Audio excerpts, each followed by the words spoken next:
फेरीवाला खरं तर फेरीवाला धोरण कुठल्याही प्रकारे महापालिकेने निश्चित केलेलं नाही। आज खूप नागरिकांच्या तक्रारी आहेत।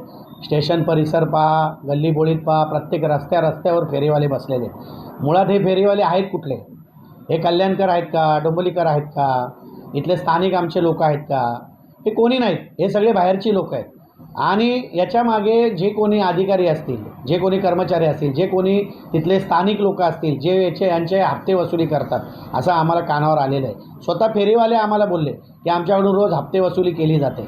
तर अशा अधिकाऱ्यांवर आणि अशा याच्यावर 2 महिने नगरसेवक निवडून उद्या पूर्ण होतील। 16 जानेवारीला रिझल्ट लागला, 16 मार्चची महासभा उद्या आहे। तर या बाबतीत आयुक्त महोदय असतील, महापौर महोदय असतील, यांनी आदेश देऊन पण अधिकारी त्यांचा आदेश पाळत नाही, तर याच्यावर कारवाई झाली पाहिजे ना। या फेरीवाला नाही ठीक आहे, सर्वच पक्षातले नेते फेरीवाल्यांसाठी लढत असतात, आनंदाची बाब आहे। पण फेरीवाला कुठं बसला पाहिजे, त्याचं धोरण निश्चित झालं पाहिजे आणि गोरगरिबाला न्याय मिळाला पाहिजे, पण तो कल्याण डोंबिवलीचा असला पाहिजे। आणि रस्त्यावर बसण्याची परवानगी तर कोणीच देऊ नये।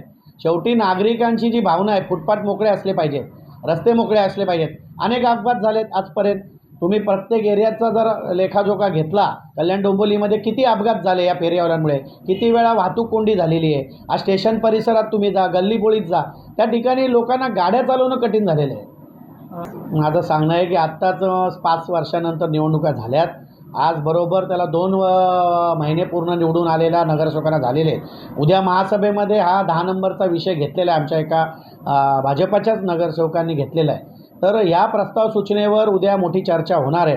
आणि तुम्ही पाहताय की प्रत्येक लोकप्रतिनिधीची हीच इच्छा आहे की कुठल्याही रस्त्यावर फेरीवाले बसले नाही पाहिजेत। भाजी मंडई बनवल्या आहेत ना, भाजी मंडई बनवल्या आहेत, महापालिकेचे आरक्षित भूखंड आहेत, त्या ठिकाणी त्यांना बाजार लावू द्या ना। त्या ठिकाणी का नाही अधिकारी करत? याच्यामध्ये चांगभलं कोणाचं होतं आहे, मग तो कोणी असू द्या, तो अधिकारी असू द्या किंवा इतर कोणी असू द्या फेरीवाला म्हणून, यांचं चांगभलं जे होतं आहे त्याच्यासाठी हे फेरीवाले रस्त्यावर बसतात, असा माझा आरोप आहे। किती पैसे खूप पैसे घेतात, म्हणजे आम्ही आकडा ऐकला तर आम्हाला चक्कर येईल। एका एरियामध्ये 1.5 - 2 लाख रुपये हप्ता वसुली होते आणि ही महापालिकेच्या संगनमताने होते।